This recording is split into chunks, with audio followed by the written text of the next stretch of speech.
Always there. A lot of you already know about it. We have 180 million. 9 April বুধবার রাজধানীর একটি হোটেলে বাংলাদেশ বিনিয়োগ উন্নয়ন কর্তৃপক্ষ বিডা এবং বাংলাদেশ অর্থনৈতিক অঞ্চল কর্তৃপক্ষ বেজার নির্বাহী চেয়ারম্যান চৌধুরী আশিক মাহমুদ বিন হারুনের এই প্রেজেন্টেশনে মুগ্ধ গোটা জাতি। সামাজিক যোগাযোগ মাধ্যমে এই ভিডিও ক্লিপটি শেয়ার করে অনেকেই লিখছেন, মনে করতে পারবেন কবে একজন সরকারি কর্মকর্তাকে এই মানের প্রেজেন্টেশন দিতে দেখেছেন? অনেক সময় আমরা বিক্রেতাকে দেখে ইমপ্রেসড হয়েও কিন্তু জিনিস কিনে ফেলি। যেহেতু একজন বাংলাদেশকে বিশ্বের কাছে তুলে ধরছেন, এক কথায় সেল করার চেষ্টা করছেন, তার নিজেকেও সেই মাপের সেলসম্যান হতে হবে। এরপর ক্ষমতায় যেই আসেন ভালো হয় যদি আশিককেই রেখে দেন, আর নয়তো বিডার চেয়ারম্যানের কমিউনিকেশন স্কিল যেন ওর কাছাকাছি হয়। এত কথা যে এই বিডা চেয়ারম্যানকে নিয়ে, তার সম্পর্কে আমরা কতটাই বা জানি। চলুন আজকের ভিডিওতে ওয়ান্ডারম্যান জেন্টলম্যান আশিক মাহমুদ বিন হারুন সম্পর্কে কিছু জানার চেষ্টা করি। বাংলাদেশ বিনিয়োগ উন্নয়ন কর্তৃপক্ষ বিডার নির্বাহী চেয়ারম্যান এবং বাংলাদেশ অর্থনৈতিক অঞ্চল কর্তৃপক্ষ বেজার নির্বাহী চেয়ারম্যান চৌধুরী আশিক মাহমুদ বিন হারুনকে প্রতিমন্ত্রীর পদমর্যাদা দিয়েছে অন্তর্বর্তী সরকার। চৌধুরী আশিক মাহমুদ বিন হারুন নামে আমরা তাকে চিনলেও বন্ধুরা তাকে চেনে শুভ্র নামে। যতই দিন যাচ্ছে ততই আশিক চৌধুরী এতদিন কোথায় ছিলেন, কি করতেন, এমন প্রশ্ন এখন সর্বত্র। তার একটি ফেসবুক পোস্ট এক্ষেত্রে কিছু আলোকপাত করতে পারে।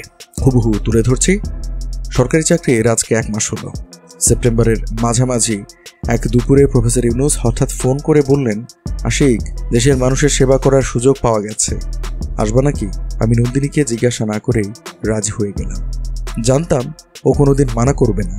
সো 59 সেকেন্ডের এক হোয়াটসঅ্যাপ কলে আমরা সিঙ্গাপুরের বিলাসী জীবন ছেড়ে ছুড়ে দেশের পথে রওনা দিলাম বিনিয়োগ উন্নয়ন কর্তৃপক্ষের দায়িত্বে, বন্ধুদের ভাষায় বাংলাদেশের চিফ মার্কেটিং অফিসার হিসেবে।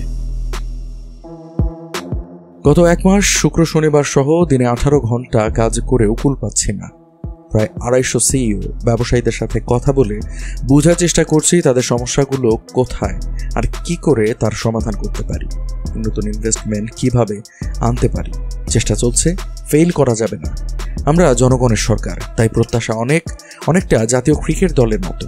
সবাই চায় আমরা জিতি, কিন্তু পরের বলটা একটু খারাপ হলেই সবাই হাহা করে ওঠে।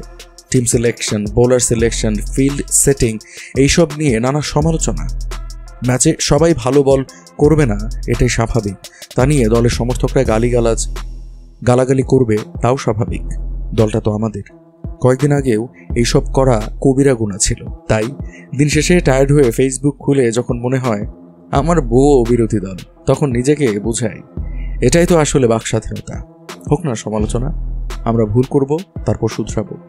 আমাদের দেশটা আস্তে আস্তে ঠিক রাস্তায় হাঁটবে। যতটুকু জানা গেছে, আশিক চৌধুরী পেশায় ব্যাংকার, সিঙ্গাপুরে বহুজাতিক the Hong Kong and Shanghai banking কর্পোরেশনের HSBCর এর রিয়েল অ্যাসেট ফাইন্যান্স বিভাগের সহযোগী পরিচালক হিসেবে কর্মরত ছিলেন তিনি। জানা গেছে চাঁদপুরে বাড়ি হলেও বাবার চাকরির সুবাদে আশিকের বেড়ে ওঠা যশোরে। স্কুল কলেজের পাঠ চুকিয়েছেন সিলেট ক্যাডেট কলেজে, পাশ করে ভর্তি হন ঢাকা বিশ্ববিদ্যালয়ের ব্যবসা প্রশাসন ইনস্টিটিউটে। 2007 সালে স্নাতক শেষেই যোগ দেন দেশের বেসরকারি একটি আর্থিক প্রতিষ্ঠানে। ছুটি ছাটায় ছুটে যেতেন রোমাঞ্চের টানে।